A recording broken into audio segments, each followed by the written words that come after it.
클릭해 주셔서 감사합니다. 우리 옛 이야기 재미있게 들으시고 구독, 좋아요, 알림 설정 꼭 해주시기 바랍니다.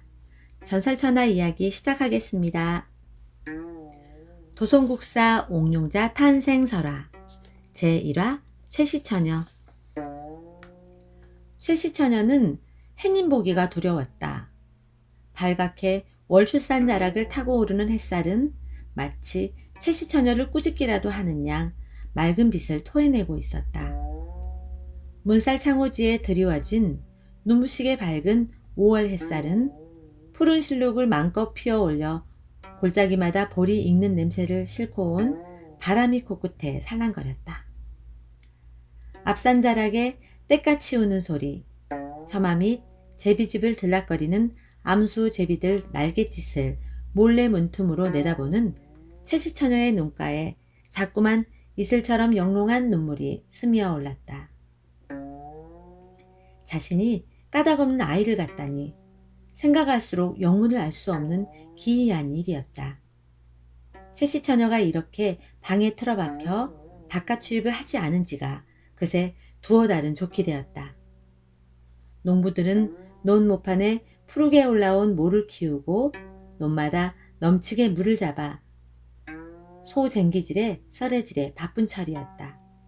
이리야, 잘하자. 오, 잘하자. 농번기철을 맞아 소를 모는 농부들의 소리가 멀리서 가까이서 귓가에 쟁쟁 울었다. 그 속에는 이웃집 머슴 선돌이의 굵은 목소리도 섞여 있었다. 떡 벌어진 가슴에 삼배 소매자락을 걷어올린 소나무 등걸 같은 팔뚝에는 푸른 핏줄이 휘감아 펄떡거릴 것이었다. 말없이 일 잘하는 선돌이의 모습에는 불같은 치기와 이글거리는 사내됨이 함께 숨어 있었다. 쌀이 울타리 사이로 선돌이를 간간히 훔쳐볼 때마다 16 쇠시처녀는 사내가 무엇인지 몰랐지만 자신도 모르게 은근히 야릇한 부끄러움이 봉숭아 물빛처럼 두 뺨에 발그레 피어오르곤 했다. 이제 네 나이도 16이니 혼례를 치료할 때가 되었다. 그러니 항상 몸가짐을 정갈히 간수해라. 알았느냐? 쇠시처녀의 어머니는 지난해 혼초라도 정해놓은 양 이렇게 이리곤 했던 것이다. 하얀 눈이 온 들판과 온 산을 햇손처럼 포근히 뒤덮던 겨울이 가더니 이내 살랑살랑 꽃샘 바람이 불어왔다. 장흥 해남의 바다 건너 남녘으로부터 몰려오는 온대의 남풍과 다투는 북녘의 차가운 기운을 몰고 꽃샘 바람은 꽃이 피어나는 것을 시샘하는지 독하고 매웠다.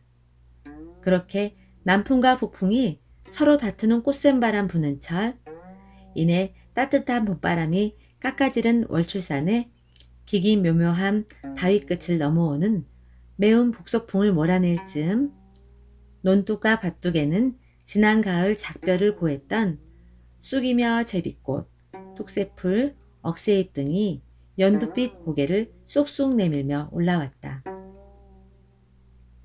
따뜻한 봄날 쇠시처녀는 아랫집 복순이와 쑥캐러 들러나갔다.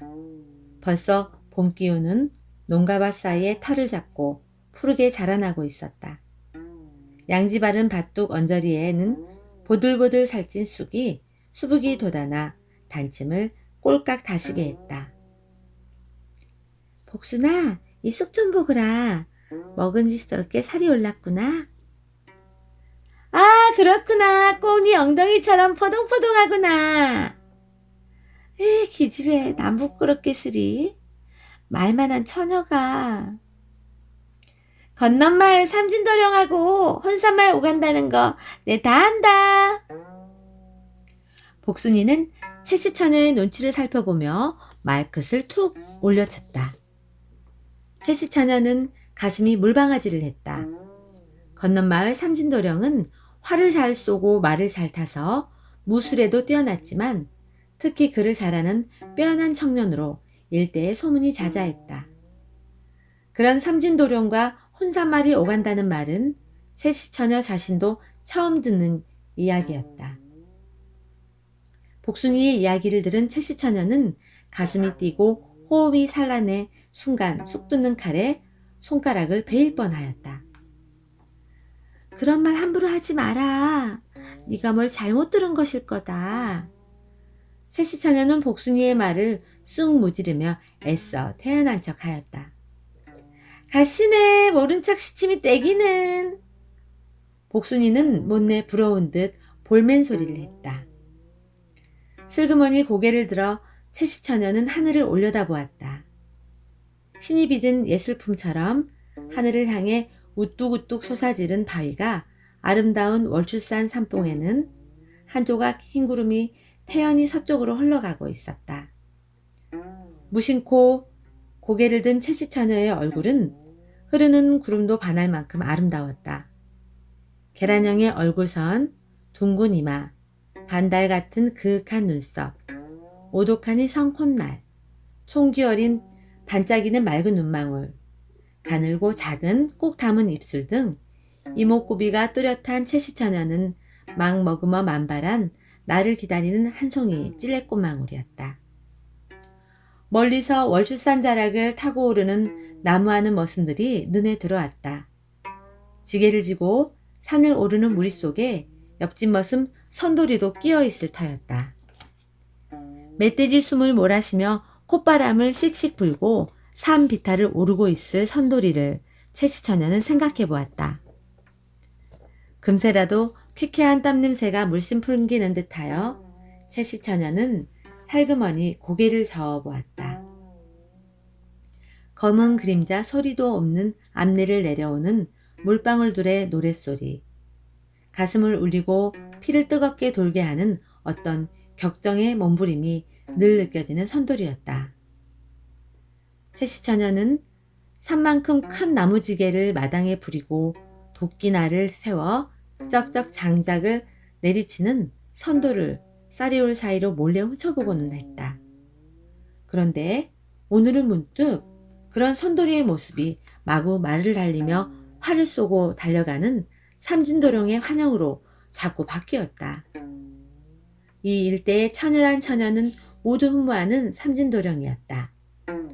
말 등 위에 올라타고 앉아 말갈기를 휘날리며 구름처럼 뛰달리는 건강한 미남 청년 삼진도령을 채시처녀도 흠모하기는 마찬가지였다. 아, 그 삼진도령을. 채시처녀의 쑥 뜯는 칼날이 바르르 떨렸다. 넘실거리는 쑥바구니를 머리에 인 채시처녀의 마음은 자꾸 설레었다. 마음 따라 발길도 자꾸만 헛디뎌졌다. 그 순간 설레는 가슴 속에서 자꾸만 틀어오르는 헛구역질. 채시처녀는 푸른 과실이 몹시나 먹고 싶었다. 웬일일까? 갑자기 집에 있을 어머니가 그리웠다. 삼진도령과 혼산말이 오고는데도 말 한마디 하지 않은 어머니가 얄미워졌다. 어쩜 그토록 감쪽같이 따돌릴 수 있단 말인가?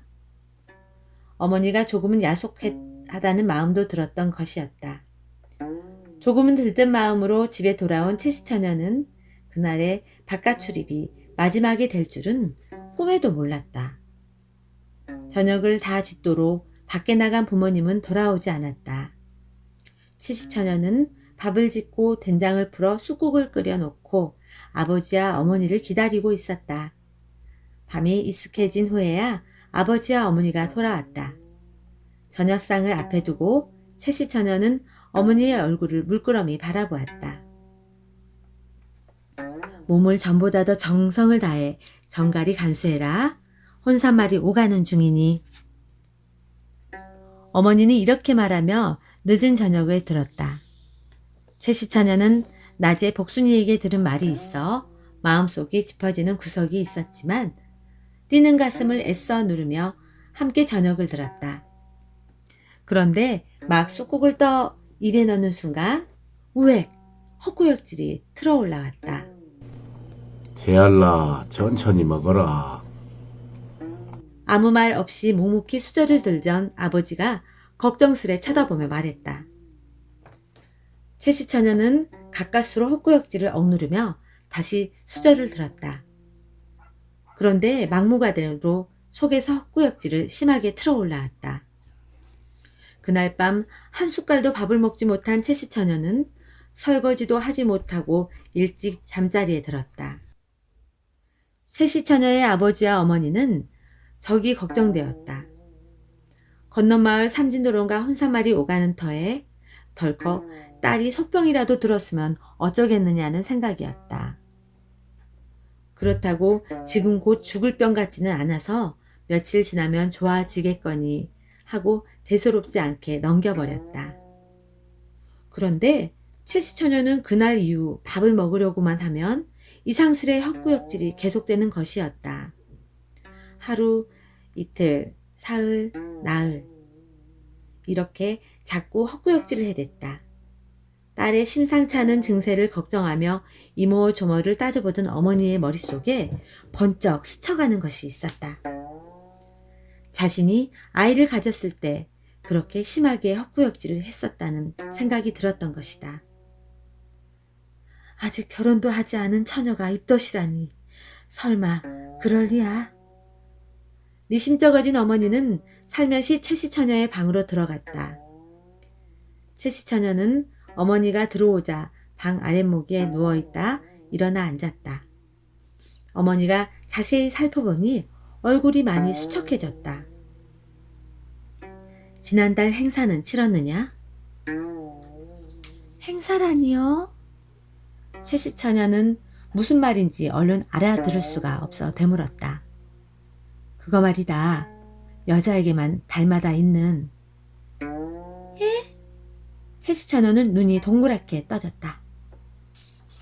전설선화 이야기 재밌게 들으셨나요? 다음 이야기 계속해서 들려드릴게요. 구독, 좋아요, 알림 설정 꼭 해주시고 행복 가득한 날 되세요. 감사합니다.